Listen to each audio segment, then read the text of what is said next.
Good morning. Welcome to everyone. Welcome and good morning from Paris, from the headquarters of the International Energy Agency.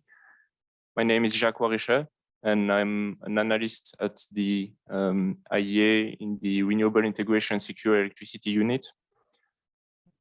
Welcome to the launch of the Policymaker Manual on Grid Integration of Electric Vehicles. Welcome to all the members of the EVI, all the members of the Working Group 4 of the GEF program, which I will introduce in a minute, and to all participants connected remotely. I'm here among the EVI members and also with my colleagues, Per Anders Widel, coordinator of the program, and Luis Lopez, lead author of the manual that we will present today. The launch today comes in the framework of the Global Electric Mobility Program, which is funded by the GEF, the Global Environment Fund, and we thank them for the support. This program was launched at COP26 in Glasgow last year in November, and has since then kicked off a number of programs and projects in countries across the world, in low and middle income countries. The program supports them to migrate and shift towards electric mobility. The Working Group 4 is one of the 4 thematic global working groups. There were 3 working groups dedicated to specific modes of transport. The Working Group 4 is a transversal working group dedicated to the topic of grid integration, charging infrastructure, and also batteries. And one of the deliverables has already been released in April earlier this year, which is a policy brief on charging infrastructure. Today, we are here to launch the second main deliverable of this working group, which is a Policymaker Manual on Grid Integration. I am personally the coordinator of that working group, which continues to be active, and we will also have soon the launch of a web tool to support people and policymakers to assess the impact of EV charging on the power system. Today, we will have a brief presentation of the tool by Luis Lopez, the main author of the Policymaker Manual. Then we will have a bit of time for some questions from the audience to clarify how to address questions that arise from the presentation and from the tool, which is now already available online and can be downloaded. And then my colleague Per Anders Widel will take over to moderate a session to explore further the topic of grid integration and charging infrastructure. So you can see a Q&A box at the bottom of the Zoom if you are connected online. We are very glad if you use that function to post your question during the presentation and after, so that the moderation can address those questions once we will have time for questions. I hand over to my colleague Luis for the presentation, and welcome all your participation afterwards. Thank you very much, Jacques. Good morning, good afternoon, and good evening to those joining online. Thanks for joining us today for the launch of our newest report. I'm Luis Lopez from the Renewables Integration and Secure Electricity Unit of the IEA, and the lead author of this report. So we developed this report as part of the deliverables, as Jacques mentioned, for the Global Electric Mobility Program of the Global Environmental Facility, or GEF. So this report is certainly not the first one to talk about how to integrate EVs and EV charging infrastructure into the grid. So there's a lot of them already out there. What we aim to do is to bring them all together and create some framework of understanding to help policymakers from different countries around the world, regulators, system operators, to prioritize which measures are best suited to their conditions, their ambitions, their targets for their own systems. So with this in mind, we summarize the main steps for policymakers into 4 big steps. So first is to prepare institutions for the electric mobility transition. Second is to assess the power system impacts. Third is to deploy measures for grid integration. And fourth is to improve planning practices. So under each key step, we have main recommendations and actions. And now I'll elaborate on the main ones. So let's go to the first one, which is to prepare institutions for the electric mobility transition. So there are several aspects wherein transport and energy sector policymakers need to align. This is something that has already been identified. This is what the Clean Energy Ministerial has identified before in their paper on the EV and power system integration. So in a quick summary, in overarching policies, for example, EV uptake targets could be aligned with energy efficiency targets. It can be increased further along with higher ambitions of VRE if we are able to utilize the flexibility of EVs with VRE. So this is one good synergy. The second is in terms of rollout of charging infrastructure, especially high power charging, it can be aligned with expansion of transmission as well. The third is for planning as we go to dense urban areas, planning of bus and truck depots and public transport will require distribution grid reinforcement and will hence require coordination, not just among transport and energy sector, but also with the building sector, local authorities, especially when we go into the planning to the groundworks that are necessary for all of this reinforcement. And then the next is, and then finally, as we learned from the webinar yesterday, coordinating higher fossil fuel taxes, for example, alongside lower electricity tax or some smart charging offerings, smart charging rebates, can help improve the total cost of ownership of LDVs, thereby facilitating the access. So all of these are synergies that that are very good and that can only be done when we break silos of planning and policymaking. So how can policymakers achieve this? So one of the key things is to designate contact persons in charge of cross-sectoral coordination. Another is to create multidisciplinary working groups, such as what has been done in California and their VGI working group. And then the other is to establish cooperation at the policymaking level. So one very good example is in the US when they created the Joint Office of Energy and Transportation last year.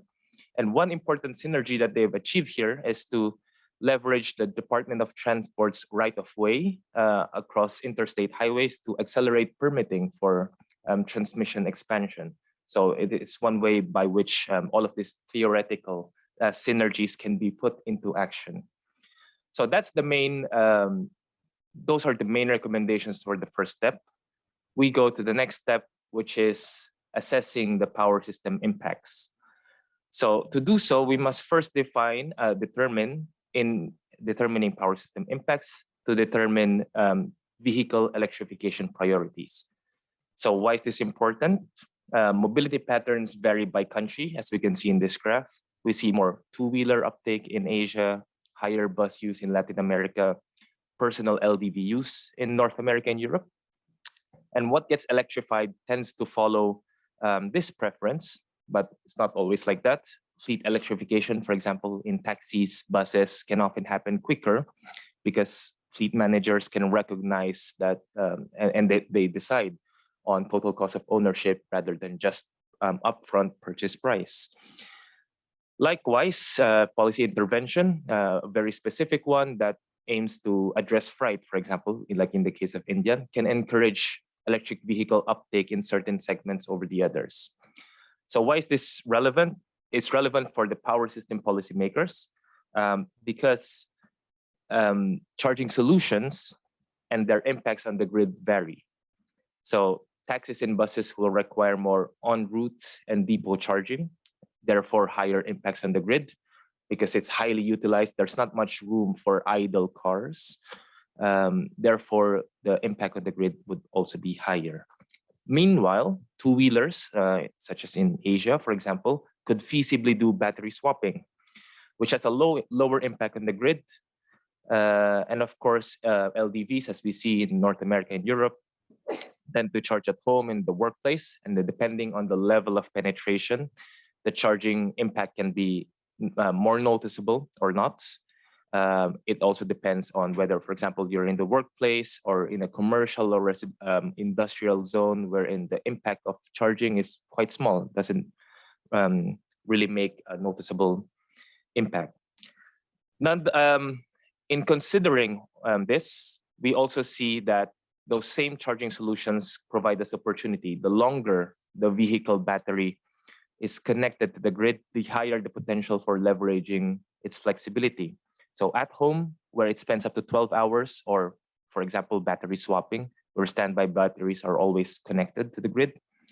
Meanwhile, the shorter connection time there exists, then the lower the chance of utilizing its flexibility. So for example, en route fast charging, there's a very small chance of utilizing flexibility. So combining all of this is necessary. Now we see the vehicle segments, we see what types of charging solutions will be there and how it would progress. It would be necessary to combine all of them into mobility scenarios. So this is the next step that policymakers should consider. So to create mobility scenarios, to have a coherent coherent policy set to address different types of adoption and modal share, such as what has been done by the transmission operator in France, and also by a national lab in the US. And in developing such types of mobility scenarios, policymakers can support this effort by developing travel surveys, such as has been done by in Chile and Thailand, or surveys specific to EV charging behavior and EV charging patterns, such as that has been which has been done by a DSO in France. Policymakers and researchers could also leverage digital technologies such as GPS in light-duty vehicles and trucks, which has been conducted in the US and in Europe. And it led to insights such as the fact that LDVs, cars, are parked 90 to 95% of the time, representing an immense amount of flexibility, or that trucks have less than 3-hour stops for opportunity charging and 8 to 23 hours in typical hub stops, where the charging solutions could be provided. So these are things that could be enabled by increasingly cheaper GPS technologies. And then lastly is to record charging sessions as they come along and to open access to it. So for example, it's an obligation in public tenders in Germany, wherein charging operators share their the charging station data, and allows the policymakers, researchers to determine the utilization patterns, where it can be congested, where the grid impacts could be better or worse. So after obtaining a full picture of what vehicle segments to expect, what grid impacts they may have, then we go to the main part, the main step of this manual, which is deploying the measures for grid integration. So in this step, we want to encourage electric mobility as much as possible. So we recognize that lowering barriers, like connection fees for public charging infrastructure, for example, can help encourage charging, but that can entail higher power requirements from the perspective of the grid. So in order to balance this trade-off, one of the ways by which we could do it is to mitigate the impacts. One way is to provide locational signals, such as producing hosting capacity maps, wherein DSOs proactively provide the locations wherein certain capacities are available for charging, certain ones which already have problems and require upgrades, so that charging solutions providers could proactively decide and plan their routes instead of waiting for the grid connection that could the grid connection process that will take a longer time if the location is congested. That locational signal could also be in the form of the variable prices. So certain locations might have a higher price, might require some storage fees, or they might require them to have stationary storage. This is a way by which we could signal that certain locations are better and that certain locations aren't so good. But in this way, by having this variability, we help lower the barriers to electric mobility. The second thing is non-firm connection. So we could have a lower fees for flexible connection. So most connections is based on the capacity. But if that we could have a situation like what has been done in the UK, wherein you won't be charged by that higher capacity fee, but in certain critical moments, the connection can get cut off, and it's up to the charging solutions provider to communicate that to their subscribers. The other thing is to also influence the connection type. So instead of just a static charging solution, we influence the charging provider, we influence the charging user to participate in the power system. And so the connection fees could be based on maximum power and the controllability of the connected load. And this is something that is proposed in the Netherlands. But basically, if we put a situation wherein the DSO could take over during critical moments, and then in return, they offer like a lower connection fee. That is one way by which we can manage this trade-off. The second part is to facilitate aggregation by enforcing standards and interoperability. So to reach net zero by 2050, we must ramp up EVs from 11 million today to 2 billion in 2050. So that's a lot of vehicles. But if we couldn't gather them all together for collective action, we couldn't use their flexibility to increase our decarbonisation objectives, for example. So several charging standards and communication protocols exist between different interfaces. So enforcing interoperability addresses the user's range anxiety. So among transport experts, this is the common perspective, addressing range anxiety. But from the perspective of the power system, then it increases the volume of aggregated vehicles. It's also a measure to improve consumer welfare, as anyone could potentially have access to smart charging services if they wanted to, regardless of their EV manufacturer of choice. So to enforce standards and interoperability, policymakers could simply use just a mix of incentives and regulations. So one example, in terms of incentives, are tax deductions for residential and commercial EVSE. In Belgium, for example, if they use OCPP. Some grants for charging station in Luxembourg if they use OCPP. It could also be done through regulation. So for example, in the Netherlands, under the public tender guidelines, they must have OCPP and OCPI.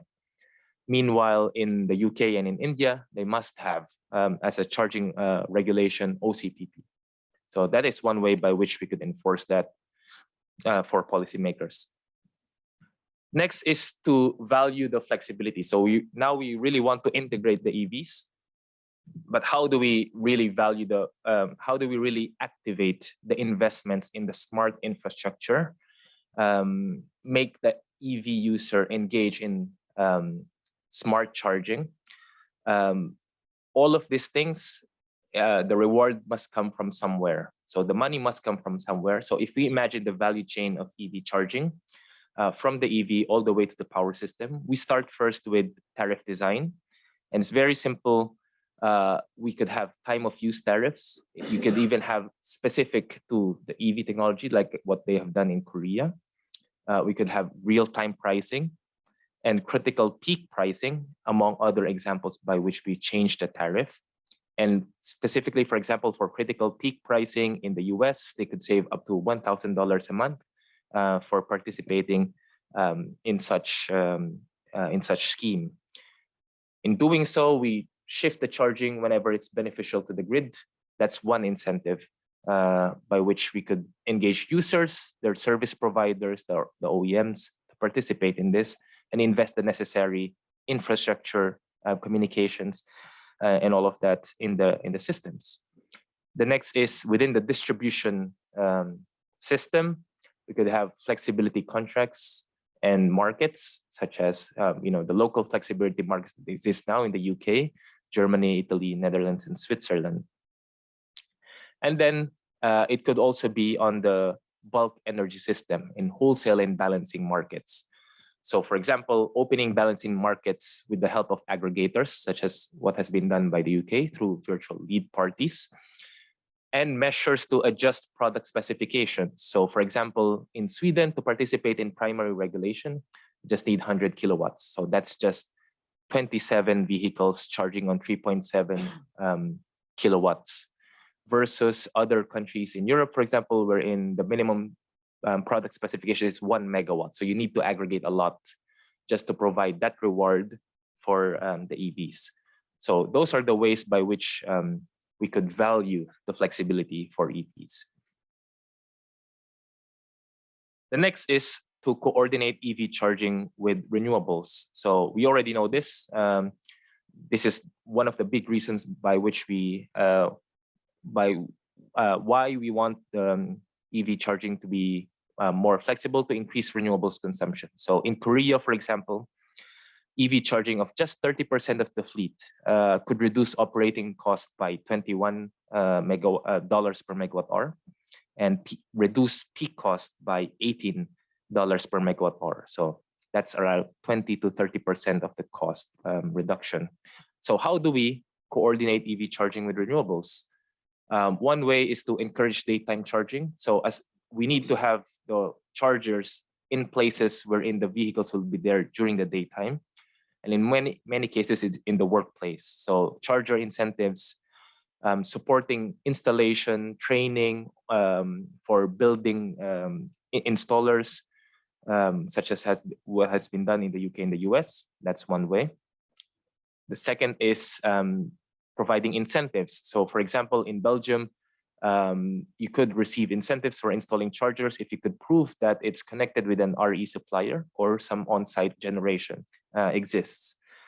And then lastly, taking advantage of our electricity market is to provide options to directly contract renewable supply. So that includes lowering size requirements, such as what I've mentioned, similar to what I've mentioned earlier about participating in wholesale and balancing markets. The key thing to make it feasible for electric vehicles is to lower size requirements. So for example, in India, there's a green energy options wherein consumers could directly procure renewable capacity, but it's limited to 1 megawatt consumption. But now they recently lowered it to 0.1, so that charging station operators could also participate and really utilize the flexibility of EVs. So that being said, we go to the crux of the work that we have done. So we have created a framework for grid integration of electric vehicles. So similar to the 6 phases of VRE integration that our team has developed, we attempted to create some framework to help policymakers prioritize these measures. So all of these measures that I've mentioned earlier. So we attempted to create it, thinking about the main things that enable smart charging, enable time of use. And what we came up is the fact that it should be based on the EVs that you have, your grid conditions, and how you want them to interact.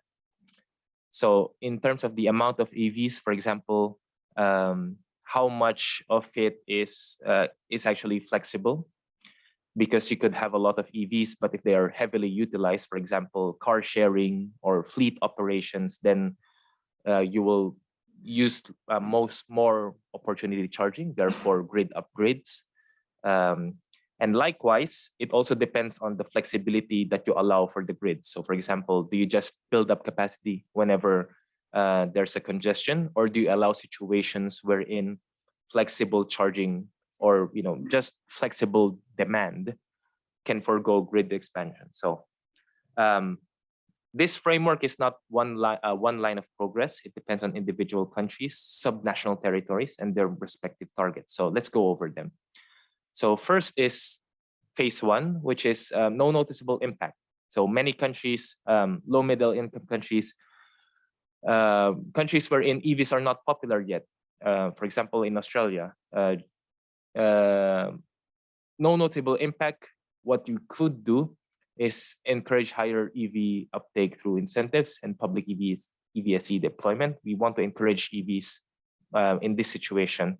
The least that we could do is to coordinate charging station in areas beneficial to the grid.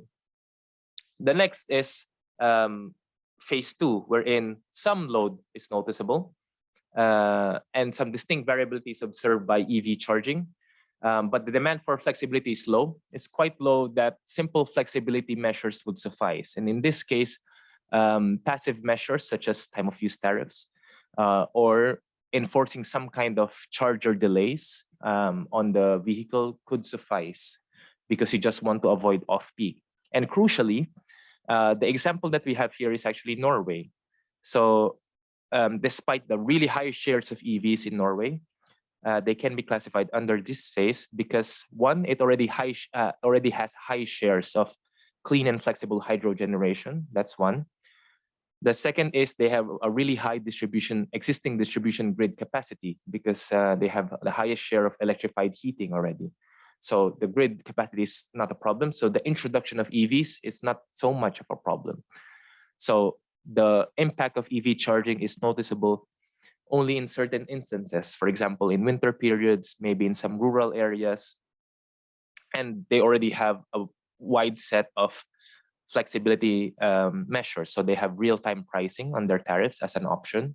So that already shifts some of the flexible load that they have that are not EVs. So the impact of EVs in that context is not so bad. The next is phase 3, wherein you have a lot of flexible EV load and there's a high flexibility demand. So the demand for, so basically you have a huge set of vehicles that have available flexibility and they're highly available, and you also need them from the power system perspective. And so it paves the way for aggregated smart charging. So this is where we think that it's best to deploy at least V1G, unidirectional. And examples that we have is France, Netherlands, in the US. So you have V1G companies trying to develop V1G and are rolling it out. And in this, they managed to leverage the EV's flexibility, participating in managing grid constraints and participating in wholesale energy and balancing markets. Then finally, phase 4, where EV load is highly available and a high flexibility of demand. So in this situation is where we think V2G really helps. So in this situation, the EV flexibility, so the EVs need to be highly available because you take in load, but you need to make sure that you're also able to bring it back. So a high level of connection, but also high flexibility of demand. So there's a premium in using the flexibility or using the energy from the vehicles. And to pay for that premium, the demand must be so high such that it's worth it to pay for that higher amount of the price for that energy coming from a vehicle and the associated costs of degradation of batteries. So island power systems, we think, tend to carry these features, especially those aiming to integrate high shares of variable renewables. So we see a lot of V2G pilot programs already in Azores, in Portugal, in Hawaii. And of course, the future economic viability would depend on the cost of alternative flexibility sources. So you could still have stationary storage, which would mean that you don't need, you may not need that much of V2G, but then that depends on how much, what the strategy of that island is. There's also certain vehicle segments that may prove more capable of doing so. For example, V2G in school buses in the US, because they're there parked during the daytime and they travel during morning and in the afternoon. During the daytime, they could easily participate, especially with high amounts of solar in certain parts of the US. Then the school bus vehicle segment is a good candidate. So this is the bigger part of how we classify the different measures into different phases. So we don't have time to go through all of them, but the main things that I will highlight are a few key things. In the phase 1, we will see our preparatory things that are more foundational, more preparatory. So situations wherein it's not noticeable yet, what is important is to create the foundations. For example, to create frameworks to incentivize demand response, Many countries don't even consider demand response to be a thing. In many countries, this requires significant legislative effort, takes a lot of time. So it's better to do it now, especially when there's no impact. And many major EV markets, for example, will find themselves between phase 2 and phase 3. And so what is important to highlight is to establish already the standards and protocols to make sure that when you go to phase 3, you'll be able to communicate with a big aggregated number of vehicles.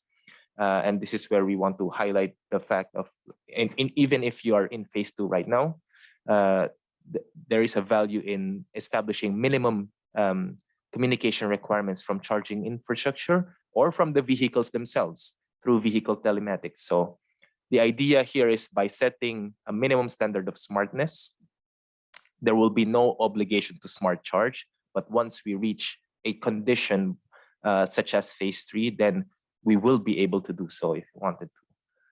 So that is the main framework. We go to the last step, which is to improve planning practices. So we have all of these operations, some of them quite sounds futuristic, but how do we actually make it happen? So in this step, we look at the power system planning practices that would need to evolve in order to make it happen. So the first is to streamline interconnection process. So as mentioned earlier, publication of hosting capacity maps. This one facilitates rapid uptake of electric mobility. Minimum connection time windows, such as in the Netherlands, could also help. More crucially, though, are government targets and regulatory incentives. For example, clear deployment targets, such as the Mobility Orientation Law in France. It was the basis for the distribution system operators planning for their grid capacity to make sure that they are able to support the EVs necessary. Then the next is to reflect the full value of EV charging. So if you want to do all of the smart charging, then the power system should also be ready to do to reward the smart charging. And for them to be ready to reward smart charging, first they must revisit the grid expansion criteria. So instead of just always increasing their grid capacity, one way is to look at non-wire alternatives such as energy efficiency and demand response programs, heavily practiced in New York, for example, wherein certain increases in load, certain constraints could be better addressed in a more cost-effective way by other measures. But if this mechanism does not exist in your grid expansion criteria, then it will not be tapped.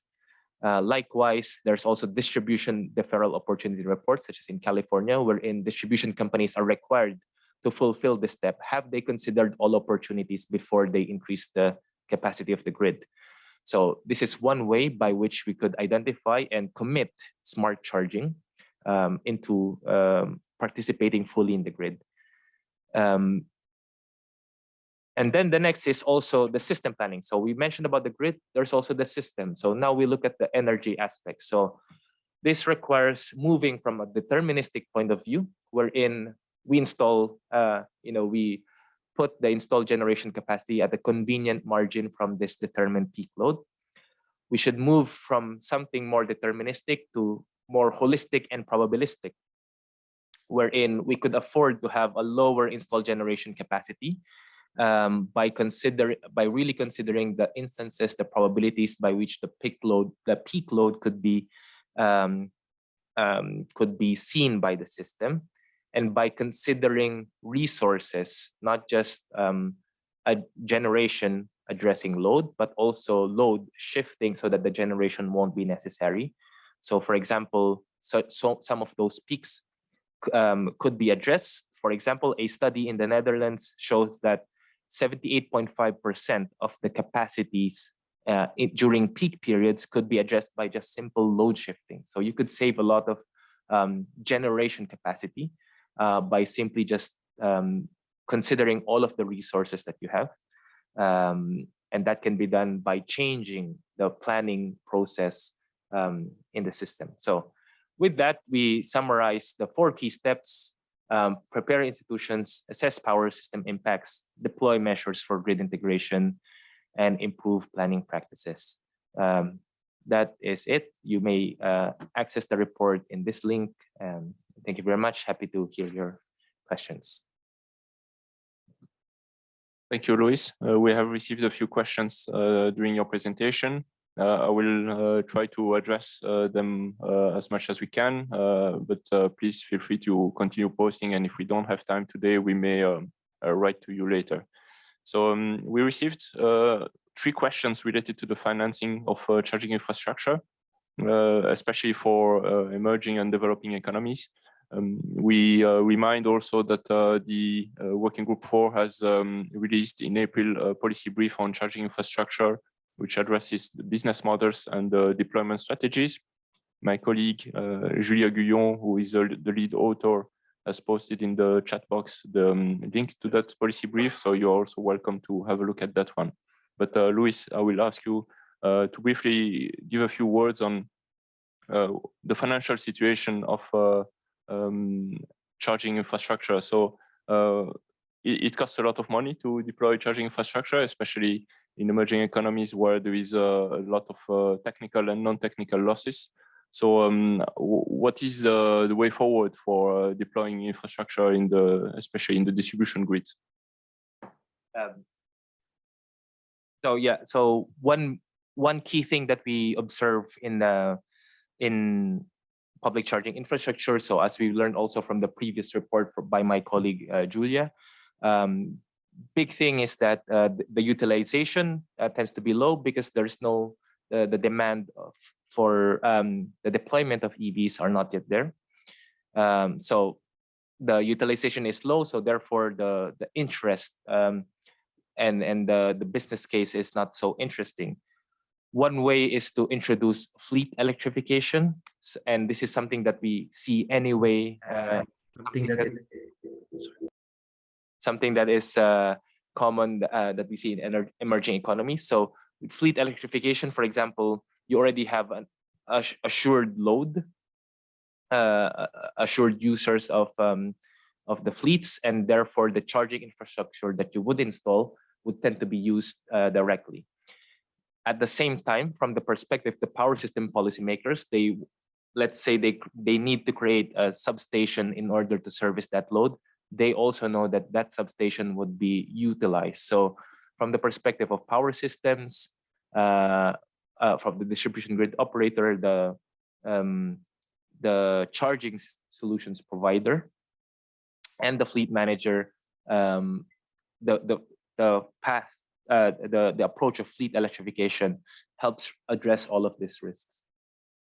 Yes, so we can also add to the fact that there is a growing role of the private sector. So there is a major chunk of the investment which are private-public partnerships, and so it's not only a public investment in those infrastructure.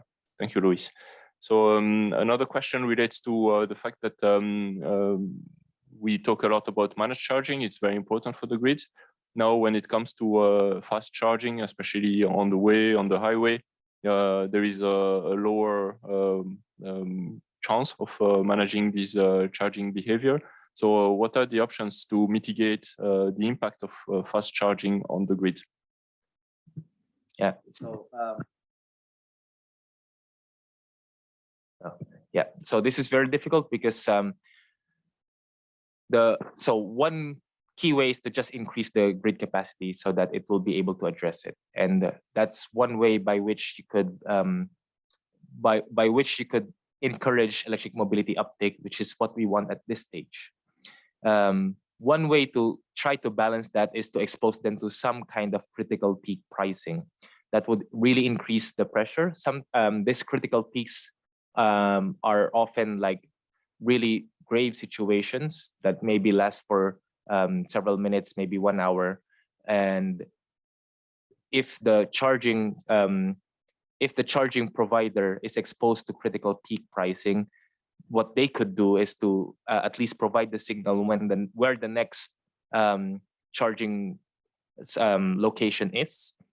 But then that charging location they need to consider that their users would need to be able to access that charging location without the critical without paying for that excess fee of associated with the critical peak. So it is hard. The quickest answer is to just provide the capacity to avoid that from happening, especially for situations wherein it's really inflexible. So you really want to satisfy that demand and regain the flexibility in other use cases, such as at home, at the workplace. So yeah, so that's. We received a couple of questions really with respect to the framework that we presented. So one of them is globally, what is the approach for the global south?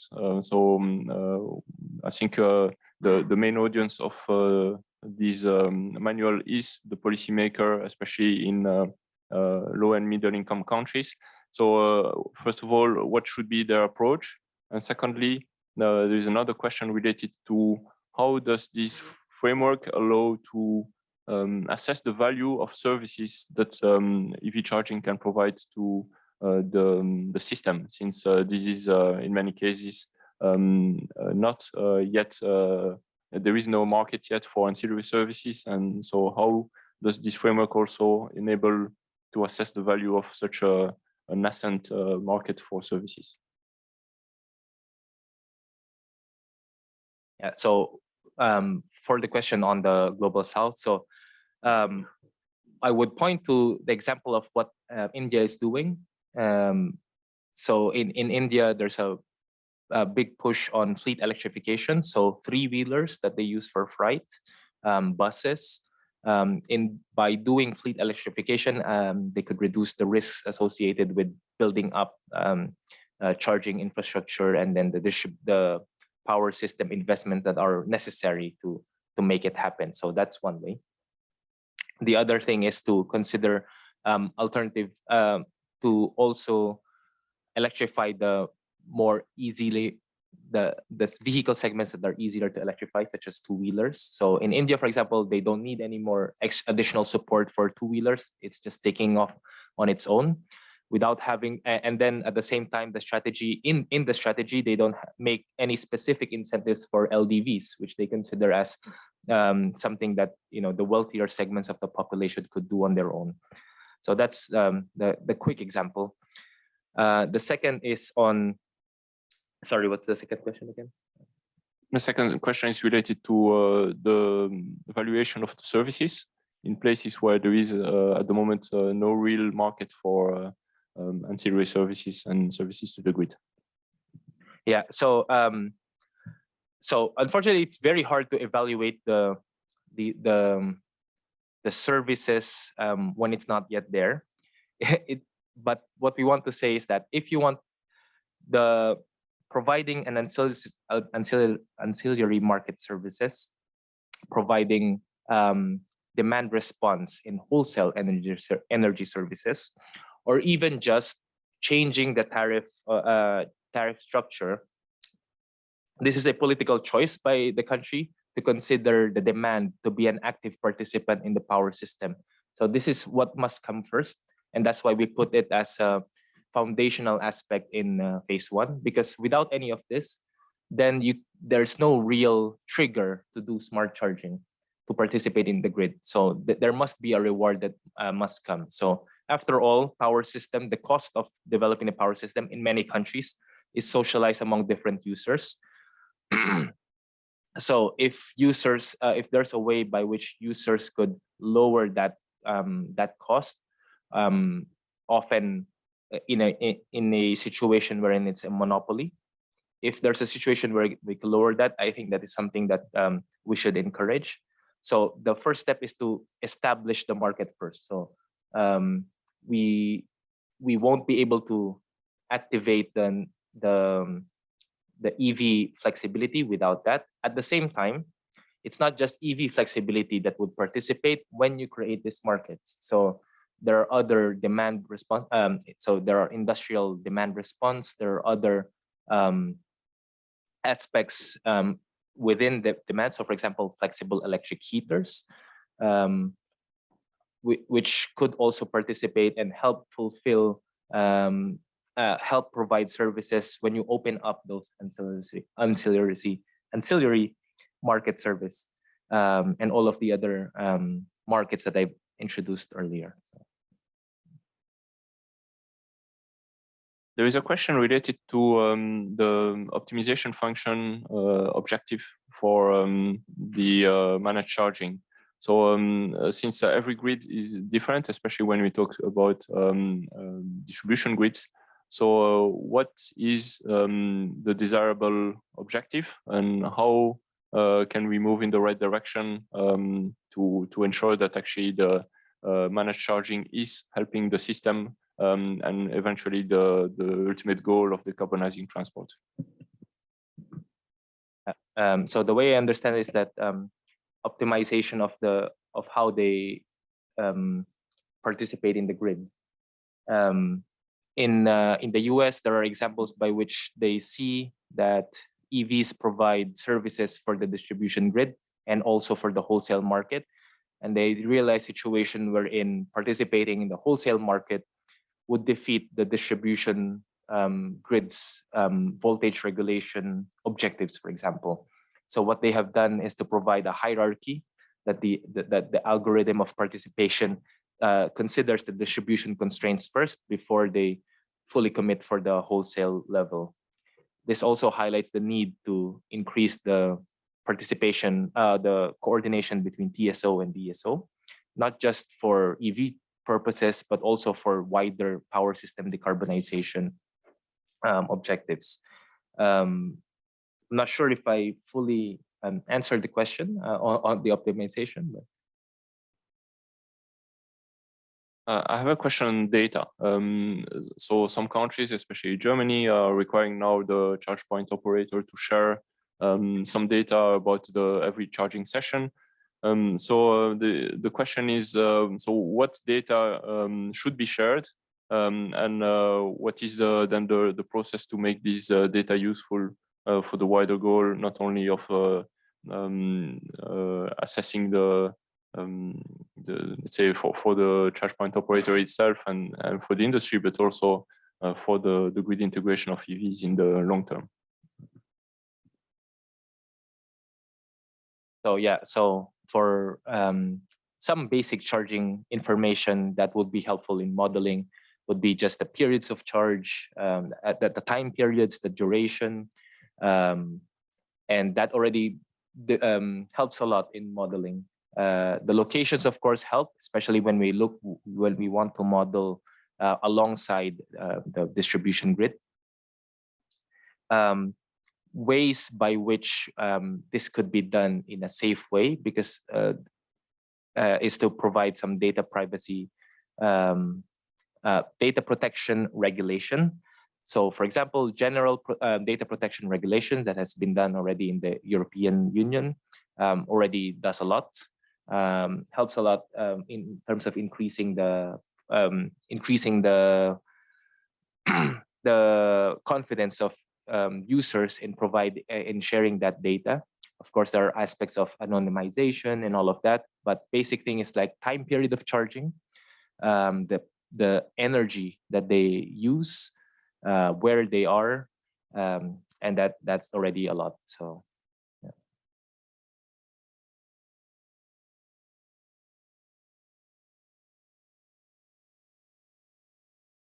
So we have a question from François Queneau.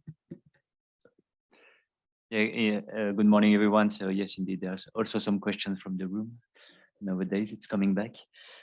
Yeah, my question relates to this level of smartness, smart charging, especially maybe V1G or V2G. But where do you think those kind of features should be located in the vehicle, on the charging station, in the grid, and how the user should interact with that? I mean, through the vehicle, through the charging stations. What's your view in all of these smart charging features? Where should they be? Thanks. Yeah, so this is the tricky part, because there, for example, in the US, there has been the entry of the vehicles is led by the OEM, and it carries a lot of smart features already. So vehicle telematics, a lot of the OEMs act as their mobility service providers, their aggregators. They could do a lot with the EV charging. They could smart charge even with a dumb grid. So that's the amount of control that you could have. In Europe, we see a lot more interaction smartness on the infrastructure, on the charging infrastructure. So one way, what we could say is that whatever it is, the communication must be established with as much vehicles as possible. And that could be done either through the charging infrastructure or through the vehicle. As long as we could gather them all together, we use the same communication protocols. So in the US, for example, there's an open vehicle grid integration platform wherein some segments that are kind of reliant on the OEM, and then the others that are quite happy to use this different charging solutions provider, and then relying on networked charging infrastructure. They could all be gathered together thanks to the platform that EPRI has developed. So the signals from the distribution grid could go through the charging station operator or through the OEM, but they both achieve the same objective of, let's say, shifting the load to a certain hour. So yeah, the solution is the recommendation is to at least make sure that some communication is established at either way. So yeah. Follow up, yeah, sorry. So, and then do you see some issues of maybe interoperability or harmonizations of communications protocol? I mean, if you're not really sure where should that be? Yeah, so with the OEMs, we could still have the communication. We could still establish communication with the OEM. So, for example, if the OEM is acting as the aggregator, we could still have a communication. So, for example, in the US, when they're implementing the OVGIP, Open Vehicle Grid Integration Platform in Detroit, they're using OpenADR to communicate with OEM. So it can still be done, but there's a rethink. Then you need to create a platform that sends the signal in a different way directly to the OEM, rather than the typical connections that you have with the distribution grid and then the charging station. So it is possible. But it's the commonness of the protocol that is important. So, thank you, Ms. Schrijtmaker from Fastnet. Yeah, thank you. Yeah, so I work for Fastnet, which is a company that is we're currently building a European network of fast charging stations, so like en route charging across Europe. And I would like to provide some nuance to the what you said about highway charging. I think there was a question about that as well, and impact on the grid. So what we're seeing in our data is that actually the peak of en route charging is in the middle of the day and the hours around that. And basically before the general evening peak, it steeply declines. So that's where the big demand is. And that also happens to be the time when the supply of renewable energy, like from the wind and the sun, is the highest. So actually, yeah, we see that you can also turn it the other way around. It actually increasing the demand of fast charging can actually help to reduce the impact on the grid because of the timing issue, and it already automatically is timed in at the moment when, for example, the Netherlands or Western Europe, at the moment, the need for flexibility to oppose basically incoming wind and sun is already high. So I think that's maybe an important nuance to also take along in that consideration. Yeah, thanks for that.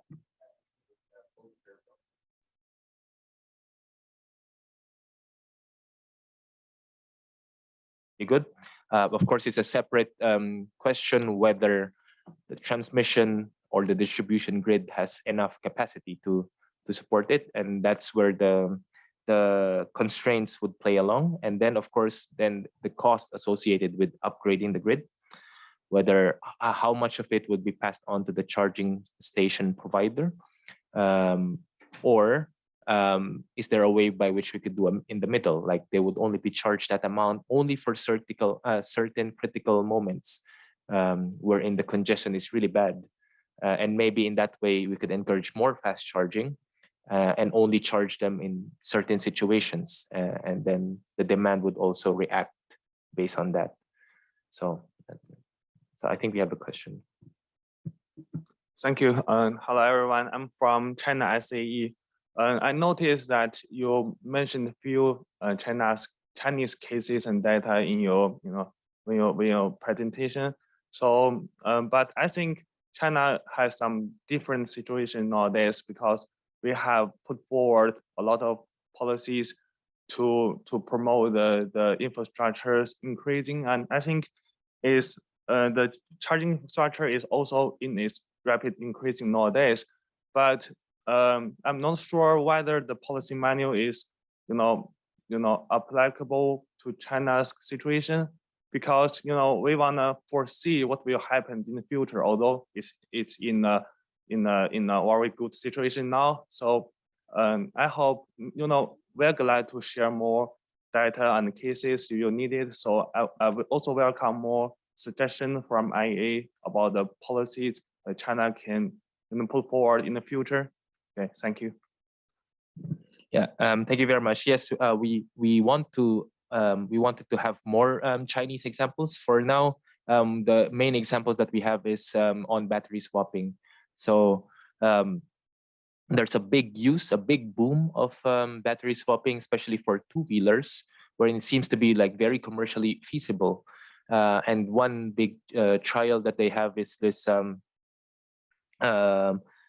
participating fully as like an S2G battery station to grid directly trials in Shanghai, by which the battery swapping station acts like a typical stationary storage, and then of course they have to balance the costs of having standby batteries to participate in the grid versus the cost of having that extra cost while they're doing their typical optimization of swapping.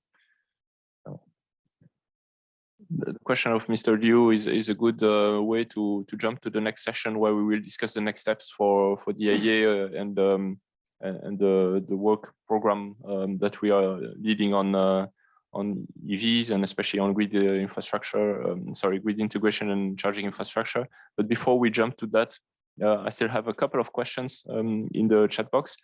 So the first one is again about the framework. There are two items that for which there require some clarification asked. The first one is the role or the benefit for the consumer, for the user. So how do you read the EV integration framework as a consumer? And secondly, how do you read this framework according to the different type of modes of transport, like two-wheelers, three-wheelers? Does that affect the reading of that framework?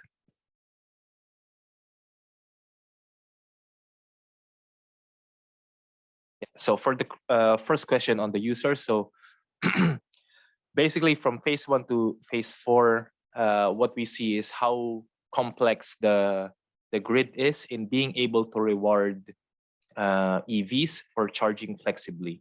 So from phase 1 to phase 4, it's like a measure of like how complex your reward systems are, so that they would invest on smart charging. The benefit for the user is increasing so basically potentially having rebates or rewards for participating in managed charging programs. So you could have situations wherein you earn 100 euros per month for participating, and that's the benefit for the users. The key aspect also is to be able to opt out of the situation. So there will be situations wherein users won't want to participate, and the ability to opt out is an important feature that policymakers must consider if they want EV users to have some success in implementing this. The second is on the different vehicle segments. So it looks a bit fuzzy right now and mostly governed by like an LDV point of view in this framework. But what we wanted to highlight is that the main EV load is the flexible EV load. So if you have two-wheelers, you will need a lot more two-wheelers before you achieve the same amount of flexible EV load that an LDV could provide. Likewise, even with a few buses, for example, that are depot charging, maybe you just need 1 or 2 to approximate the amount of, like, let's say 10 LDV vehicles, because what we are measuring is the flexible EV battery capacity that is connected to the load. So by looking at it in terms of the connectedness, the connected battery capacity and how much it has in its connection time versus how much it's requiring from the grid in terms of the energy, gives you the context by which we could progress through these stages. So, for example, if we look at phase 4, and you have buses that are connected during the daytime, but really they only travel within the town, and then they have a big battery capacity. They're connected during the daytime. They could have charge and discharge into the grid. Then that's how we could. That's why we mentioned on phase 4 the vehicle segment specifically for buses, where V2G could be a good thing. So I will take a last question, which is related to smart charging or managed charging. It is a very important feature of grid integration, but it seems that many promotions or advertisement is taking place with a different definition of smart charging. So do we need at least a base definition for the service that is provided, and what would it be? So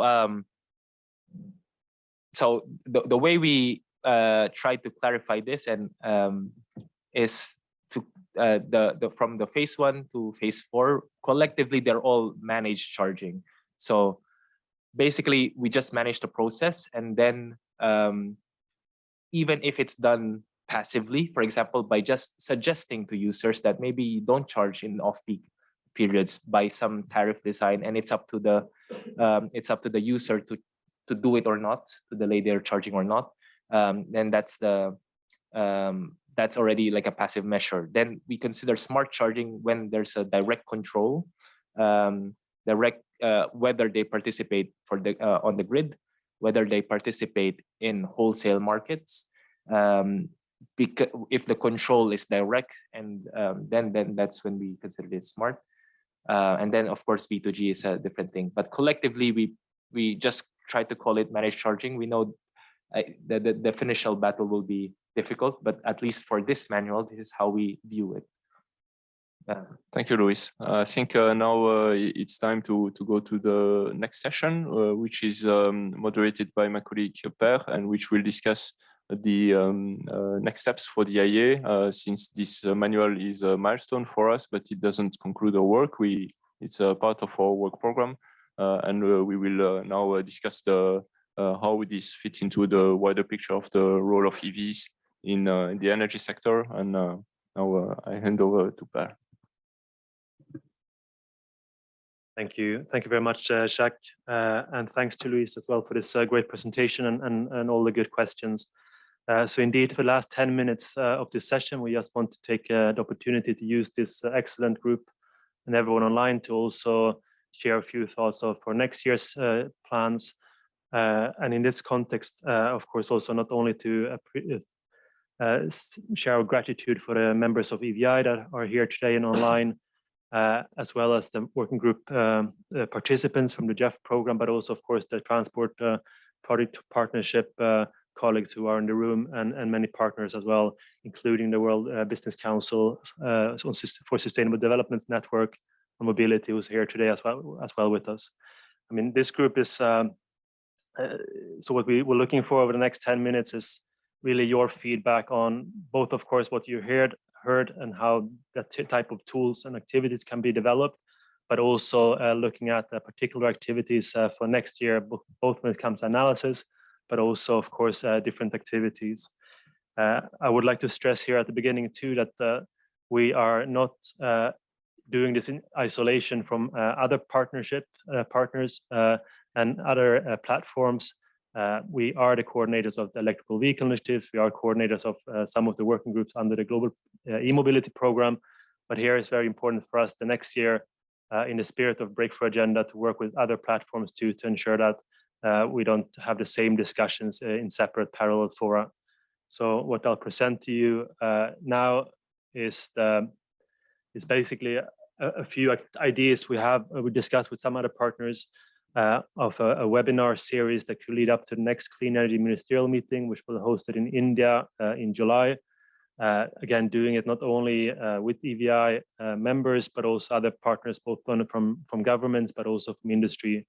So again, coming back to the point we heard and we discussed yesterday at the EVI Advisory Board meeting as well, that this topic, charging infrastructure broadly, but also, of course, the grid integration part are certainly something that's on the minds of many policymakers at the moment. So what could we at the international community do to continue building knowledge, to facilitate the sharing of best practices, but also in all ways we can to also help national or government policy making. So with that, we had in mind a number of different events, a series of events, starting with showcasing, highlighting the size of the challenge. We're looking at the need for EV deployment, and also in support of that, the need of chargers rollout over the next 10 years to also meet the set targets by governments. Linked to the discussion we had here this morning as well, what are the opportunities for the grid when it comes to smart charging, storage, and stabilization? What the role can EVs have in those discussions, and how can we help policymakers to develop the right regulatory frameworks for that? Then another very important topic in all different types of countries we hear is the discussion on financial frameworks for cost-efficient rollouts of private charging. So where do you break it from public and private charging, and how do you design those different policies in a way that there's no disturbance in the strategy for rolling out the charging infrastructure?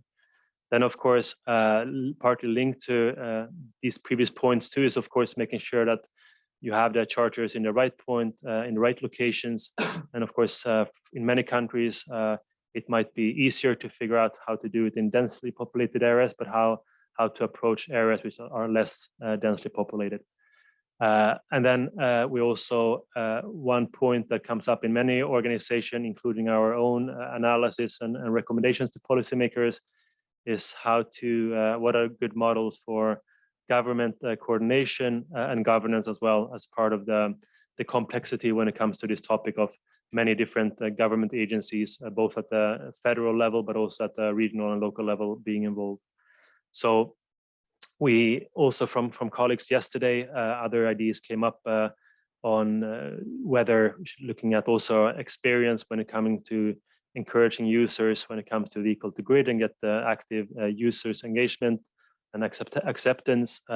We're looking at dynamic charging, battery swapping, as was mentioned here too, are other topics. But at the moment, we're trying just to structure our thinking here.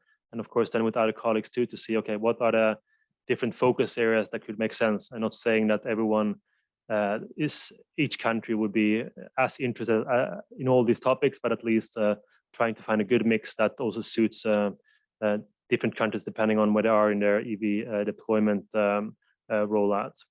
So now again, this is not, just to be clear, this is not the intention here that this will be organized by EVI, but we will seek a partnership with other organizations, if it's ITF, the SevTech Alliance, the SevTech, the HEV TCP, private networks such as the World Business Council, but also others here online, to see how can we make sure that we bring the discussions in a more coordinated way next year. And without being the obvious thing here is, of course, this will also help us in our analysis, what these different topics as well, and kind of maturing some of the tools we have developed this year, both on the policy brief that was mentioned here, but also the policy makers manual that Luis just presented. So I stop here. I know we have now 3 minutes. So the only thing is, this is just kind of a pitch. And if you have any thoughts of topics, reaction to these topics, please send those in the chat function, or sorry, the Q&A function. And you can also happy to reach out to us individually if you want to partner with us, and we'll be able to support some of these dialogues as well. The last thing to say is that we will plan, as data, the importance of data was mentioned here a few times.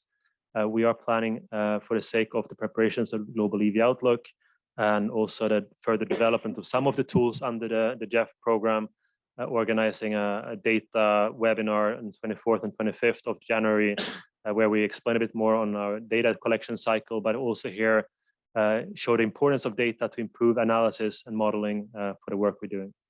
So not so much of moderation, Jacques, but at least a call for collaboration. And if there's an interest to support some of these topics, please let us know.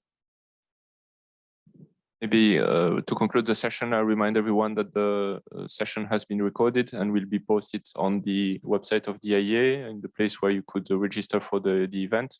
And the policy manual is now available for download, together with a fact sheet that we have prepared with data applicable to 2022, which can give an insight on EV status and especially on the impact on the system.